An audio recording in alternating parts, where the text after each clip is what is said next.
بسم الله الرحمن الرحيم. طبعا يمكن خلصنا خلاص من كأس الأمم الأفريقية وكأس الأمم الآسيوية، والمقارنات الكبيرة جدا ما بين كأس الأمم الأفريقية والكأس الأمم الآسيوية، ما بين نقل وإخراج وتصوير وأجواء ومعيشة وكل الكلام ده.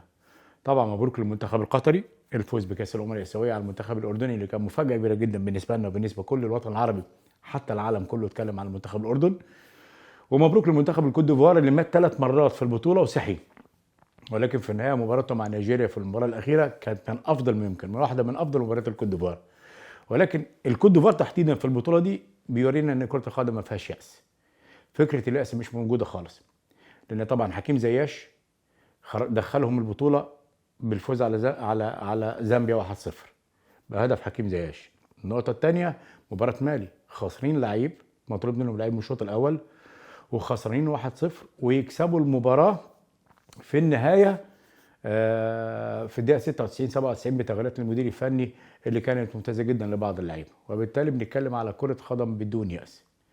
خلصنا من كاس الامم الافريقيه وخلصنا من التداعيات بتاع كاس الامم الافريقيه والمقارنات الكبيره جدا، ولكن طبعا الجديد بعد كاس الامم الافريقيه هو تعيين حسام حسن مدير فني والجهاز الفني الجهاز المعاون بتاعه.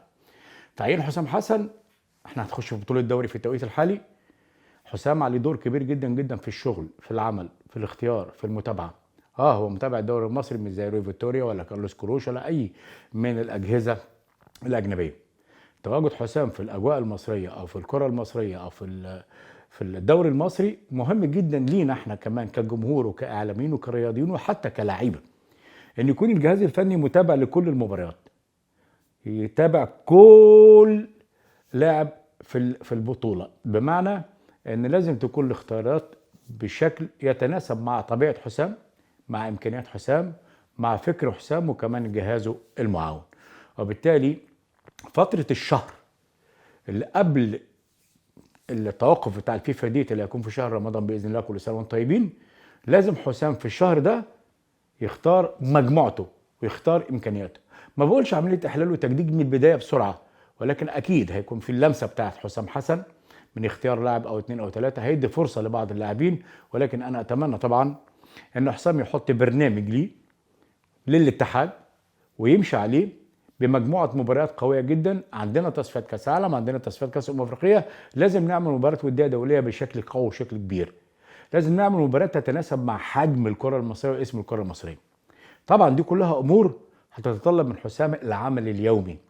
فكره ان احنا كنا بنجيب مدير فني اجنبي عشان يشتغل لنا شهر في السنه او 3 شهور في السنه، انا شايف ان هي هتختلف تماما، لان طبعا احمد الكاس موجود في الكره المصريه، طارق سليمان نفس الموضوع، سعفان الصغير نفس القصه، وكمان حسام حسن مع ابراهيم حسن. وبالتالي الفتره الجايه هنبدا نتكلم على تصحيح اوضاع بالنسبه للمنتخب، مش بالنسبه للكوره، لان كره القدم المصريه عشان نصحح اوضاع محتاجه وقت كبير جدا جدا جدا، ومحتاجه تغيير في عقليه وتغيير في فكر وتغيير في ناس وتغيير في اسماء داخل الاتحاد. انما في النهايه في الوقت الحالي بنتكلم على فتره قصيره، هي فتره الشهر قبل الفيفا ديت، وبعد كده نشوف حسام هيعمل ايه. بطوله الدوري داخله خلاص، هننسى ما حصل في كاس افريقيا مع ري فيتوريا، الشرط الجزائي، الفلوس، اقالته، من عدم اقالته، ادانه حازم امام، كل اعضاء الاتحاد هيمشوا مش هيمشوا، الكلام ده خلاص هنبدا نقفله. ولكن بنبدا نتكلم بشكل جدي على الكره المصريه. طبعا في التوقيت الحالي الانديه المصريه في فتره التوقف وكانها فتره بدايه دوري جديد. صحيح فارق النقاط لصالح النادي الاهلي وان كان عنده مباراه مؤجله، ولكن طبعا انا شايف المنافسه مش هتكون سهله. الاهلي عنده بعض المشاكل وخاصه في حراسه المرمى بعد اصابه الشناوي، وما زالت مشكله النادي الاهلي في راس الحرب.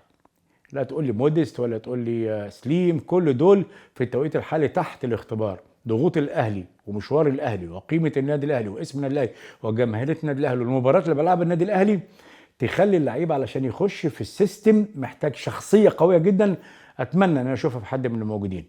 ولكن الفتره اللي جايه فتره مهمه جدا للنادي الاهلي في بطوله الدوري وكمان في بطوله دوري ابطال افريقيا، لان احنا خرجنا من كاس افريقيا صفر اليدين، وكل المنتخبات وكل الانديه بنقول لها هارد لك، الا النادي الاهلي بنقول له دايما مبروك، وعاوزين نقول للاهلي دايما مبروك في كاس في دوري ابطال افريقيا.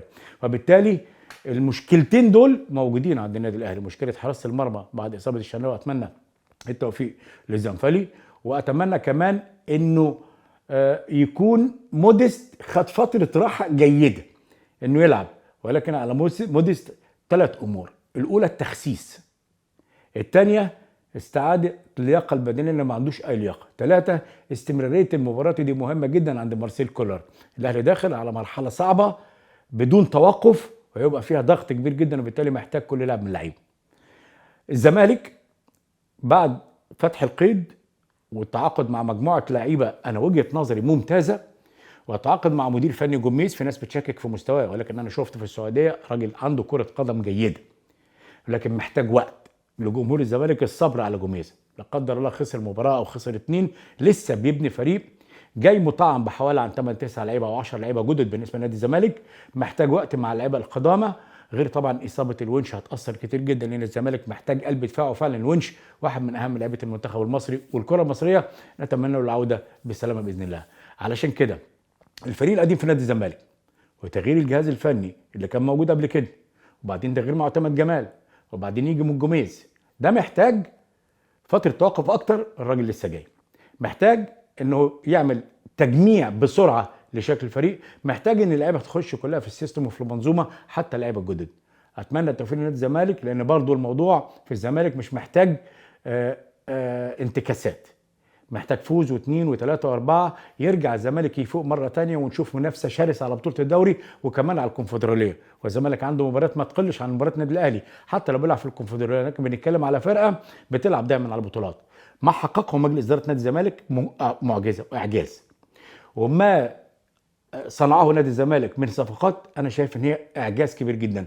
وبالتالي على الجهاز الفني وعلى لعيبه نادي الزمالك الجدد والقدامى ان هم يبداوا يحطوا رجليهم على ارض الصلبه ويبداوا يشتغلوا صح لصالح الكره المصريه ولصالح نادي الزمالك. بيراميدز فرقه من الفرق اللغز بالنسبه لي، محيره جدا. فرقه من الفرق الكبيره، عندها عناصر وعندها اسماء كبيره جدا، بيعملوا صفقات من افضل الصفقات اللي موجوده في الكره المصريه وافريقيه، ولكن فكره تغيير المدربين بشكل مستمر تاثر على اي سيستم. لو ريال مدريد او مانشستر سيتي بيغير مدرب كل 3 4 شهور او 5 شهور، مش هي عمره ما يحصل نوع الانسجام، عمره ما يحصل نوع المنافسه. وبالتالي اتمنى من كورنيزلاف اللي كان بيدرب عندنا في الامارات، درب البنياس ودرب النصر، مدرب جيد، ولكن وجهه نظري الشخصيه مش في حجم وطموحات الفكر والاستثمار بتاع نادي بيراميدز. علشان كده محتاج وقت انه يخش في المنظومه والتركيبه. تعاقدات ممتازه جدا بتاعت بيراميدز، ولكن طبعا المنافسه هتكون شرسه بعد التعاقدات بتاعت الزمالك مع النادي الاهلي. بقيه الانديه هتكلم على الاسماعيلي، اللي نادي يهمني ويخصني جدا جدا. الاسماعيلي صفقاته ممتازه، ما حققه مجلس اداره النادي الاهلي اكتر الاسماعيلي اكتر اعجاز من نادي الزمالك، لان احنا ما عندناش موارد ماليه، ما عندناش رجال اعمال، ما عندناش حد يساعدنا. وبالتالي ان انت تفك القيد تحسب النصر ابو الحسن، ان انت تعمل صفقات تحسب النصر ابو الحسن في فتره قليله جدا. بالتوفيق لمجلس الاداره، ولكن الدور على ايهاب جلال.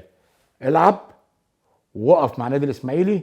نادي الاسماعيلي هو اللي رجعك تاني بعد الاخفاق بتاع المنتخب المصري ان انت تكون مدير فني في الكره المصريه. عندك فرصه عمرك ان انت تتولى بعد كده اي نادي تحبه، او اي منتخب بره خارجي، او اي نادي في الخليج. وبالتالي يا ايهاب عندك مجموعه لعيبه، المجلس عمل كل اللي عليه. اتمنى يكون في دماغك ان النادي الاسماعيلي يخرج من المأزق اللي هو فيه، وبعد كده ما نلعبش دايما على ورقه البقاء في الدوري، لازم نصعد لفوق لفوق. 3 4 مكاسب يريحوا النادي الاسماعيلي. وبالتالي الدور على ايهاب بعد ما وفر مجلس الاداره كل شيء.